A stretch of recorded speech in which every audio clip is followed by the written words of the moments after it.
It's Brian back with you again. And I'm going to do another contest entry. This one is for the North Carolina Vinyl Picker.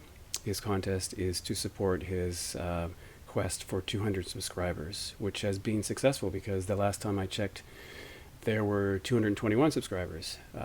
So definitely check out his channel if you don't know it, and maybe enter the contest because it's a pretty easy contest to enter, and I think anyone would have records to support this.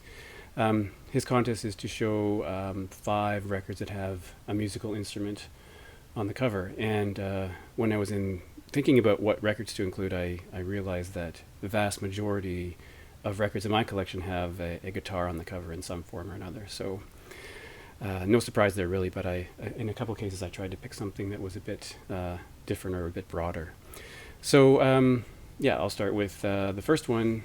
And one of the first ones I thought of is Genesis. This is Seconds Out, the live record from 1977.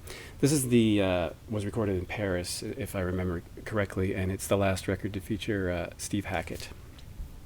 So obviously on the front we have some guitars, drums. You can see drums and keyboards, and in the middle there are some other images of instruments. So this is a pretty good Genesis record in my opinion. Pretty good live record. The second one, another one I thought of almost immediately, is this live record from 1980 from Magazine. The record's called Play. This was recorded in Melbourne, released in 1980. I think there was an expanded CD of this that came out, which included another show from the next year, I think, in England. I could be wrong about that. That was my memory of it. Anyway, this is pretty good. It's got a couple of the classic Magazine songs, the song from Under the Floorboards, The Light Pours Out of Me. Great tracks. For the next one, I chose the 9th record from Prince. This is Sign of the Times from 1987. This is an album cover that has always fascinated me because, Prince is out of focus. It seems like he's walking away from this mayhem behind him, which is a set of drums on top of the hood of a car. A guitar seems to be discarded at the front, just in front of the car. The car registration is visible here. I've always wondered who this car belonged to, but it's kind of an interesting, crazy cover. But I think many people would argue this is an excellent record. It was recently expanded. I don't know, I don't have that, but there was a box set that came out with some extra stuff on it. But this is a good record. Clearly some instruments there. The next one I'm going to show is from Rush, a band from Toronto, which is not my hometown, but where I live. This is All the World's a Stage from 1976, recorded in Massey Hall, which is a well-known concert venue in Toronto that was recently renovated and reopened. I've seen a few things here.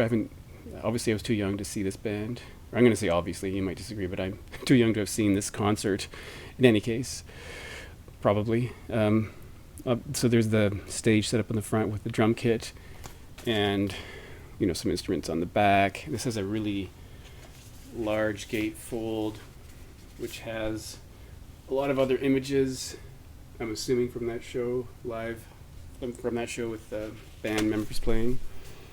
I think this is their first live record, which came out after their 4th record. I think they did that thing, 4 records followed by a live album, then 4 records and a live album.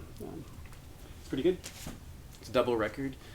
And the last thing I'll include is this live record from Talking Heads from 1982. So this is called The Name of the Band is Talking Heads.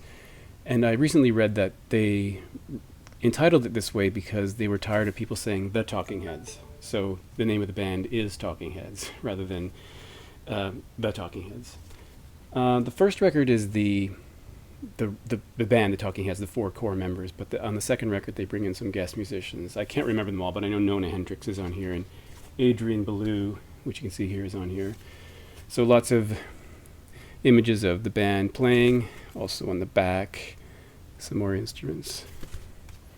So that's the 5 records I'm going to show, and definitely check out North Carolina Vinyl Picker. It's a cool guy, and subscribe and maybe enter the contest too. And I'll talk to you later. Thanks.